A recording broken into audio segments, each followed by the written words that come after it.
Refinery caves need these 5 things. Now, this is actually a realistic list for once, and not just my wants in the game. And sorry for the background video. I'm just reusing a previously recorded video because I got data lost on my main save, and I'm waiting for the team to fix that.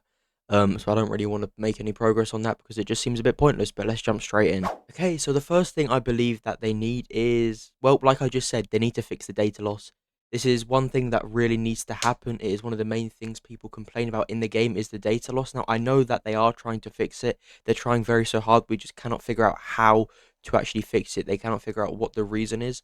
But I feel like once this happens, the game will be so much better to play. It'll be so much. I'll feel so much safer playing it as well, and a lot of other players will. As at the moment, if you join the game, you could randomly lose progress, and it's just like, what is the point? Anyway, moving on from that, something that's actually an addition, I believe, creator items or even contributor items, not just creator items, as that's a bit of a small group of people, but items in the game that like represent the people who contribute to the game, like the devs that do a lot, some of the like most hardworking testers, the creators who basically promote the game for free, and other things like that, wiki editors and stuff. I believe that they should have in-game items for them that represent them, or even just so their fans, like for example, my fans could go in the game and get my item or something.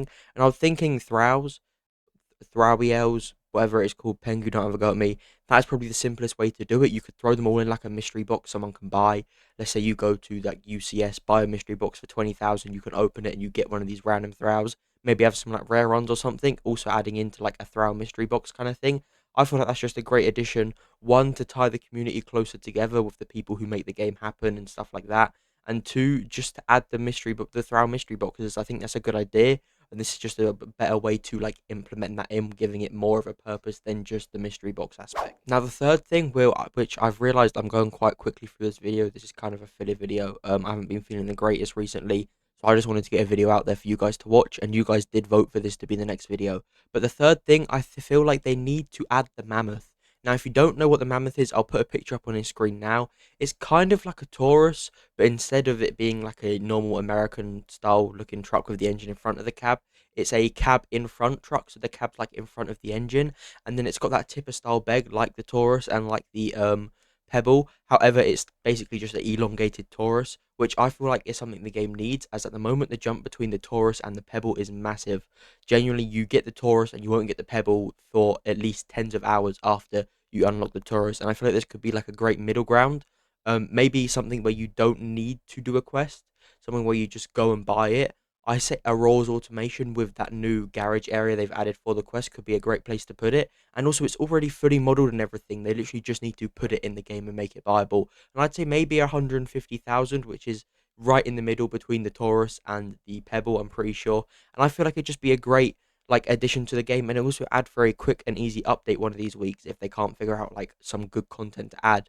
Just throw it in with a couple bug fixes, and I feel like it'd be a great update. And I am a massive fan of the Mammoth actually.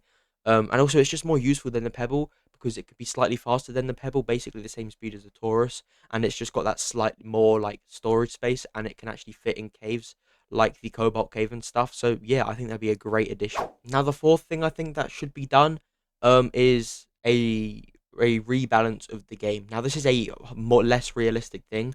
The others are all realistic. They could easily do that, other than fixing data loss, but they're working on that anyway. But the other two things were definitely realistic things. Now, this is less realistic, at least in one big go. But the game needs a heavy rebalance, especially in the early game. There are some things which are just way better than the rest. I mean, throughout the game, it's quite a linear progression. There's literally one way of doing progression. Um, there's no other ways to alternate. Everyone kind of sticks to the same path once they look into it. And I feel like that is an issue, especially because we have fishing, lumber, and mining. Mining is like the main thing. I feel like lumber and fishing are kind of like ignored a bit, and I feel like a rebalance, especially in the early game, would like really help this out. And I feel like the best way to do this is to just do it week by week. Every time there's an update, rebalance a little bit here and there. Start with the lowest tier things, the things that new players are most likely to interact with, like the oak trees and just like the basic generic trees, the generic ores, the generic fish you'll get from the ocean. Rebalance them, make them all similar pricing, better pricing for progression, and then every time there's an update, just rebalance a new area or a new tier of ore or something like that. Just rebalance it in sections instead of one big block to like lower the load, and then eventually everything will be balanced again, and it will just be a better experience to new players and returning players who want to play the game. And the final and fifth thing which I think needs to happen is buff the overgrown pickaxe. I'm going to say it. Buff the overgrown pickaxe to tier 5. Make it actually usable. Tier 4 is basically useless at this point to 99% of players. Or even make it so you can get an upgraded overgrown pickaxe or something.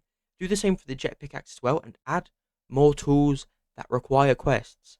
The wizard quest to unlock the overgrown pickaxe and the dune rod. I love that quest. The little quest to get the spore axe is amazing.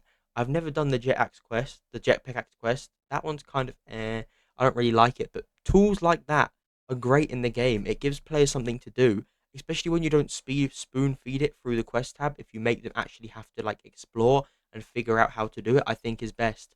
You shouldn't be spoon feeding players these secret tools and stuff. You should make them actually figure it out themselves. Obviously, give them hints, but physical hints in the map.